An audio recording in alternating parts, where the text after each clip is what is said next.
Good afternoon to everyone. Myself, Dr. Dharanindra. I'm a consultant critical care physician at Aster Ramesh Hospital, Vijayawada. So today we are going to have a live case-based discussion on ambulance or inter-hospital transfer using the road. How to make the inter-hospital transfer safer for the patient and optimize the patient during the transfer using a live demonstration. Okay.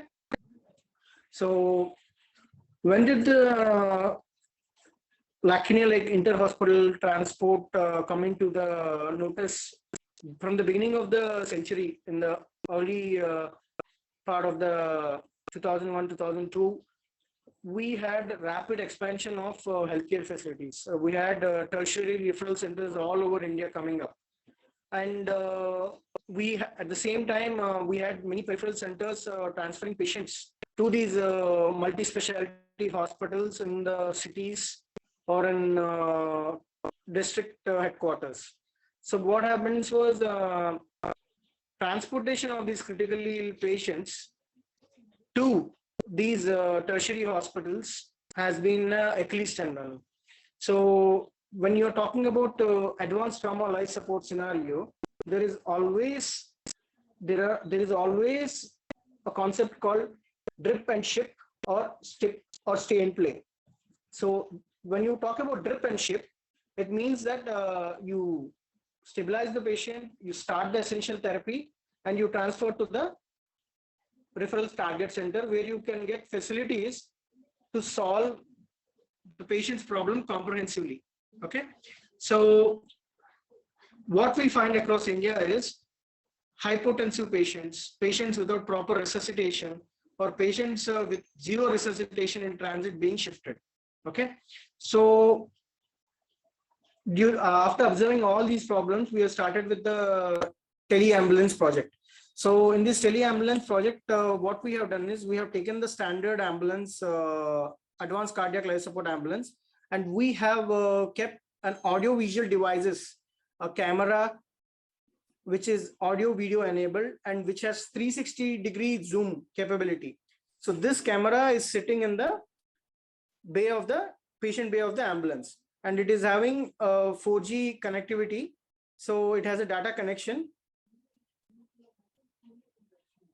So it has a connection, it has a data connection, 4G data connection, and this 4G data connection, it is useful in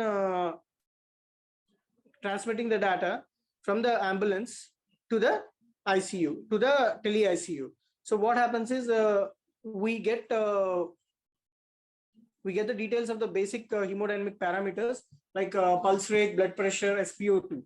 So what happens is when you get the basic parameters, the monitoring becomes easier.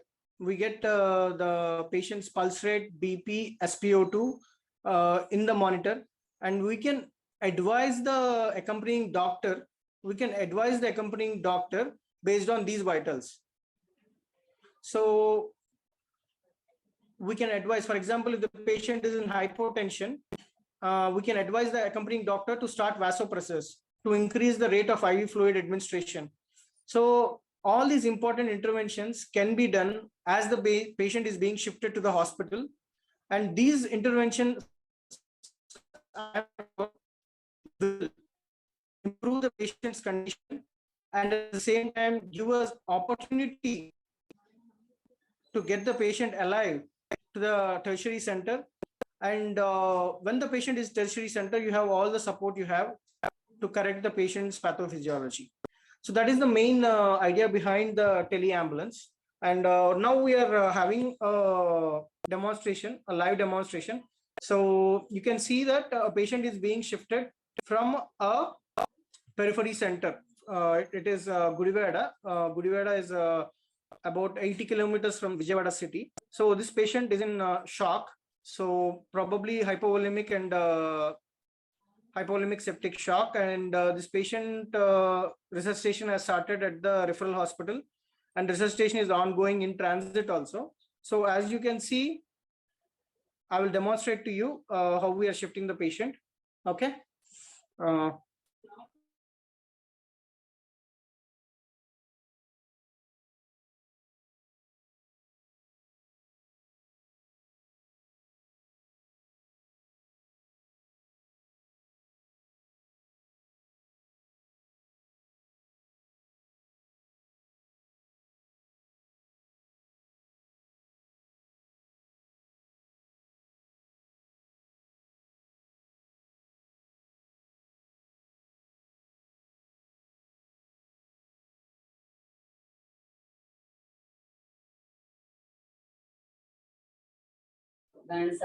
So this is the ambulance bay that we are focusing right now. So this ambulance bay is equipped with a PTZ camera. Okay, so this PTZ camera has a audio visual function, and we're able to see the patient's hemodynamics, and we're able to see the patient also. Patient should be on the camera has 360-degree rotation capability. So what happens is you can see a 360-degree view of the ambulance cabin. Okay, so patient should be fast. Yeah. So the patient's cabin can be visualized. You can see we are turning the camera towards the patient now. Okay. Yeah. So this is the patient bay of the ambulance. So you can see the accompanying paramedic and accompanying doctor. So the accompanying doctor is on the phone with the central command center, which is where I am located. And turn the camera towards the patient, please. Yes. So this is the patient being shifted. You can see the patient and the vitals here. Vitals are on the monitor. Want to focus, just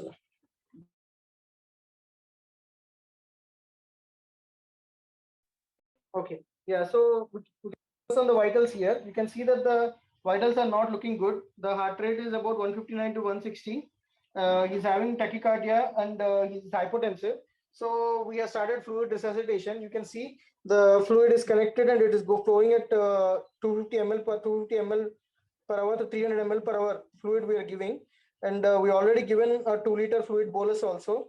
And we have started him on vasopressors, and the resuscitation is ongoing. And I'm simultaneously communicating with the accompanying doctor.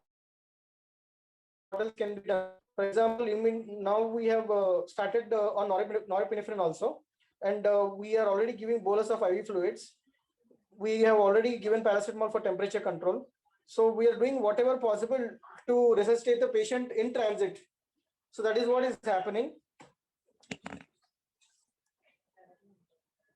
So I'm going to turn the camera towards myself now.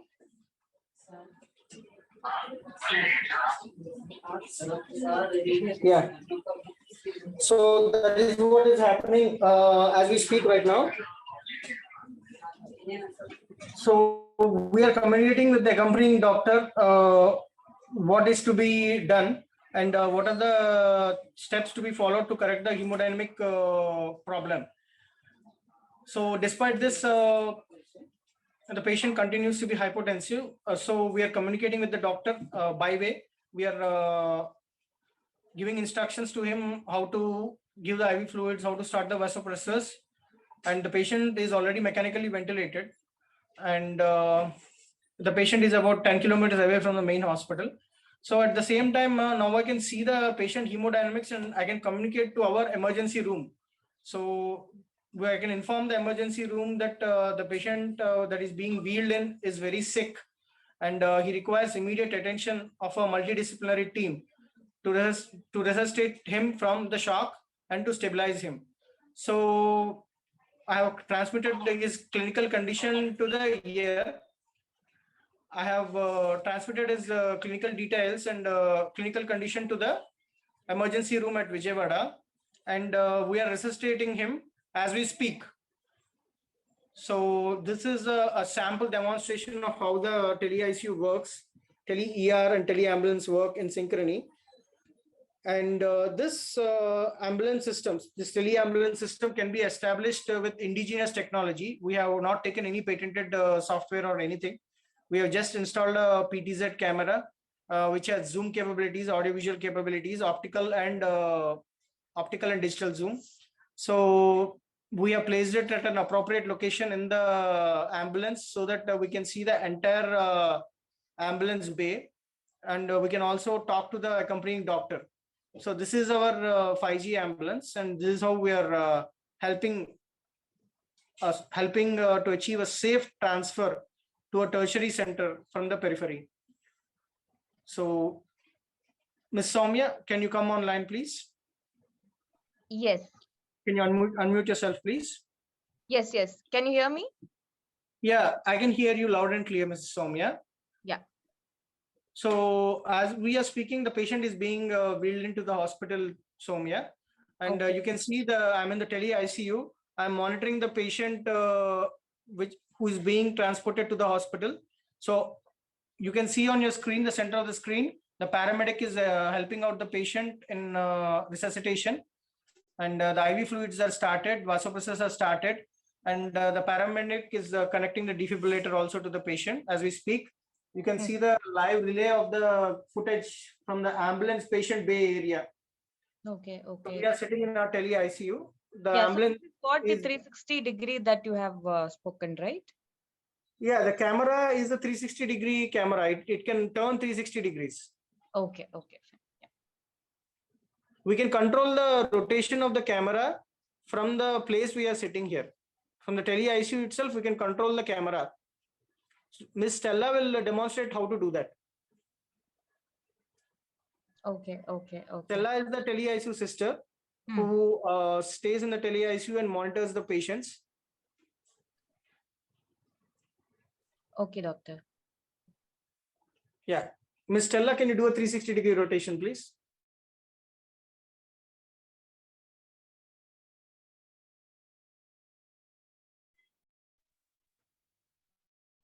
You can see the image. Now we are focusing on the Correct. Now we are focusing on the accompanying doctor, what he's doing, how he's monitoring the patient. Now we are focusing on the patient, and now we have shifted the camera towards the monitor. So it's a 360-degree turnable camera, and that Okay, we can control from here. okay, okay. Doctor, is there any specific requirement that you So, think that for setting up a tele-ambulance, this specific requirement should be there? so ma'am, basically, first thing is you should have a adequate battery which can handle all these appliances, the ventilator, the camera, and all the electrical connections. So that will depend upon the manufacturer's technical details. So you should have a separate battery in the patient bay which can give electrical supply to the monitor, the screen, the camera, the 4G dongle, so everything. So right now we are on 4G, but this current ambulance that we have made is 5G capable. So 5G capability is simple. We just have a 5G capable dongle inserted in the ambulance, and it is powered from the ambulance battery. So just like your charging sockets in your car, there are sockets in the ambulance. So these are the power sockets so that you can give power to all your electronic items and your defibrillator as well and the ventilator as well. Okay, okay. So how much patient data can be like stored? Like how many GBs or like how So many? as we speak, the entire transferring audio video data is being Hmm. stored in the hard disk which is coming with the ambulance. So it will store up to 48 hours of footage. After 48 hours, we shift the data to the cloud hard disk of our hospital. So every 48 hours, we empty the hard disk. And once a patient is there in the patient bay area, all these systems get activated. There is a button with the driver, and the driver triggers the button when the patient is being transported. And when the patient is not being transported, it is off. As simple as that, ma'am. Okay, okay, okay. And as of now, any guidelines that the government or the maybe your hospital have come up with for setting up a tele-ambulance setup for helping the patients or handling emergency situations? So basically, ma'am, the Indian Ministry of Health and Family Welfare has given nothing regarding the tele-ambulance. It only says that you have to ensure safe transport of patient towards the health center. They have not mentioned use of all these technology that we are doing. All these things we are doing on a pilot project. Okay, this is out of our own interest. We want to help the patient much better. So we are using the technology which we are routinely using day-to-day basis and applying it to help these critically ill patients. Number one, we know this 4G technology, these PTZ cameras, and these multi-para monitors. This is all standard in any ambulance. The only thing is you need to piece all these equipment together and apply the idea. So I am sitting here and monitoring this patient getting transferred.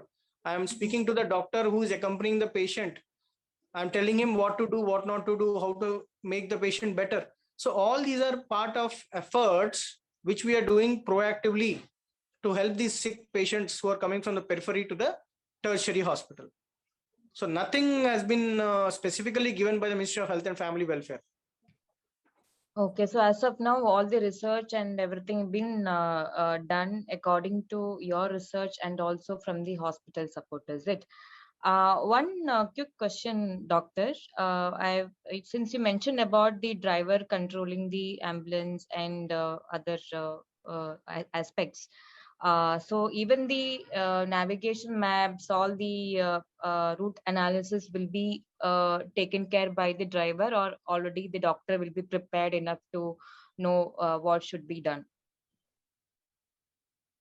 No, actually, ma'am, the thing is, these peoples have, the drivers have a enormous geographical advantage. They are all locals here. They know which highway to take at what time of the day, which highways are less congested, which highways are well paved, which routes are well paved, less congested, at what point of day congestion is there in which part of the road. These people have knowledge, and also they have Google Maps to accompany them. That's what they do. They go for the shortest possible distance to arrive at the hospital, shortest possible, quickest possible distance. Okay, doctor.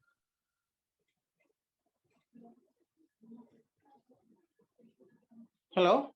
Yes, doctor. Am I audible? Yeah, you're audible, ma'am. Yes. So basically And the idea is the accompanying doctor will be connected with the consultants in the hospital. So okay. everybody can chip in, help the bedside person in making the patient clinically stable. Hmm. And at the same time, the resuscitation is ongoing during the transport also. It's not like you put patient in the patient bay area of the ambulance and you do nothing. You dynamically help the patient to get better, even in transit. That is the key. Okay.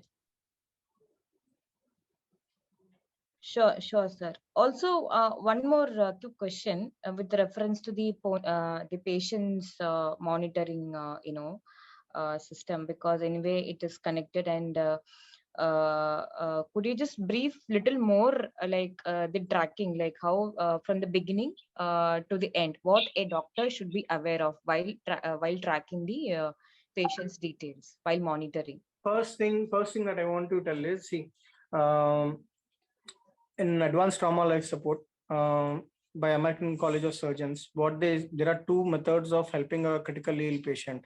One is stay and play, and the other is drip and ship. Stay and play is if a critically ill patient is there in any particular location and you're having resources to resuscitate and save his life at that particular facility, you stick to that facility. And if you don't have all the facilities, at that particular location, the only thing that you can do is you can start the resuscitation process and transfer the patient to a tertiary care center. Okay, so for example, if patient is having a road traffic accident, is having a hemorrhagic shock, so first thing, you do your primary assessment and start him on IV fluids, and if required, blood at the periphery center, and whatever resources available like IV fluids,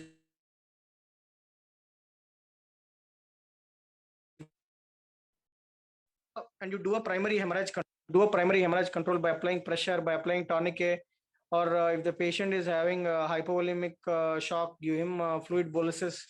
You start the resuscitation and you maintain the resuscitation in transit to the tertiary hospital.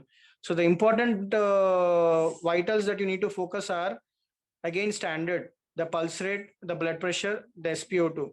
If the patient is ventilated, you should also check for the bilateral equal air entry and chest rise. You should also check that the endotracheal tube is in its right place and is not accidentally misplaced.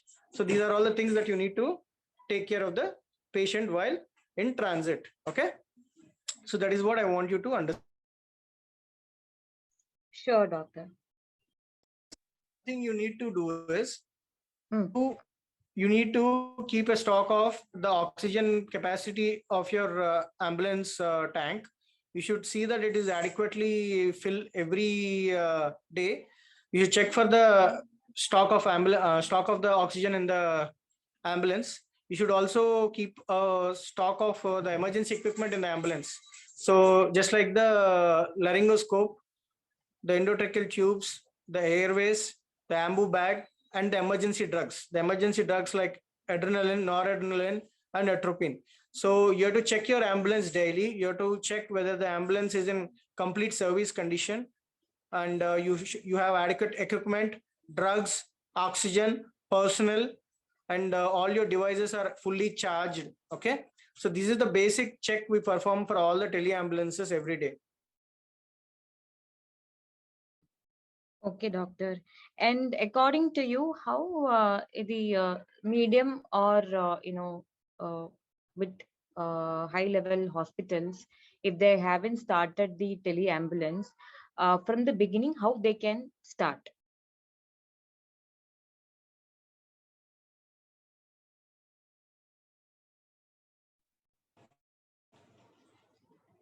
Yeah. So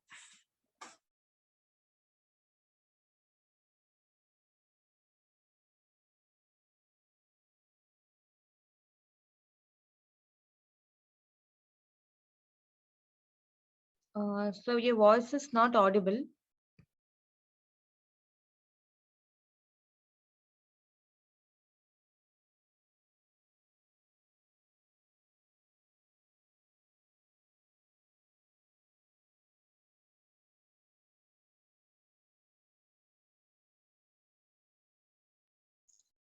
Sir, your voice is not clear or not audible.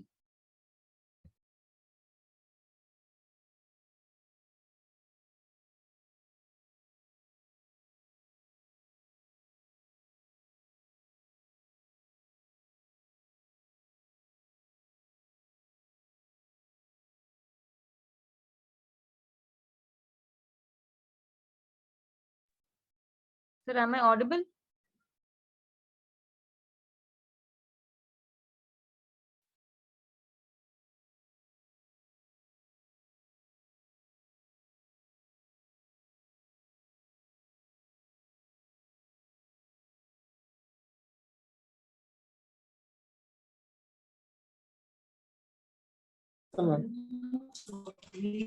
yeah, Soumya ji, yes. Yes, now you're audible, sir. Yeah. Yeah, Soumya ji, you can hear me now? Yeah, now I can hear you, doctor. Okay. So is there anything that you want me to ask, Soumya? We missed like the last part. We were discussing on how mid-scale hospitals and the other mid to high level hospitals can implement tele ambulance in their facility. Is there any training that you would recommend, or somewhere they can train their doctors and also I their? just want them to undergo ATLS and ACLS, advanced trauma life support, and ACLS and BLS training at their respective centers. Sure, doctor. Yeah. So, can we wind up the session today? Yeah, ma'am. Let's wind up. Yes. So, thank you, doctor, for joining us today. On behalf of MedPiper Technologies, IRIA Kerala, Hospex, IMA Junior Doctors Network, Jonamed, ISA Thrissur City Branch, IMA, and Insta Clinic would like to thank Dr. Dharnendra Muturu for joining us today in detailing like what is the scope of tele-ambulance and the guidelines for the doctors in the country right now. And thank you, doctor, for showing the live demonstration, like what is that happening in the tele-ambulance facility. Thank you so much, doctor. Would like to collaborate with you for more initiatives. So yeah, I hope you enjoyed this unique approach. We have showing. We plan to show a live case because it will give you a better idea instead of a PowerPoint and presenting slides and slides and slides. I mean, they say a picture is equal to 1,000 words. Yes, right. So like that, that basis, we are showing a live presentation so that you will have an idea. Yes, sure, doctor. Because personally, I haven't seen the facility, like how well it equipped. But by seeing the demo, I'm able to understand it's a very mini hospital with all the facilities incorporated. And thanks to the modern technology that is equipping really more, and there are more to come. And I think most of the doctors should be given training and everything, so that the critical care staffs also, can do wonders in the tele ambulance aspects. Okay, ma'am. Fine, Yes. then I'll keep in touch with you. Thank you. Yeah, sure, doctor. Yeah, thank you so much.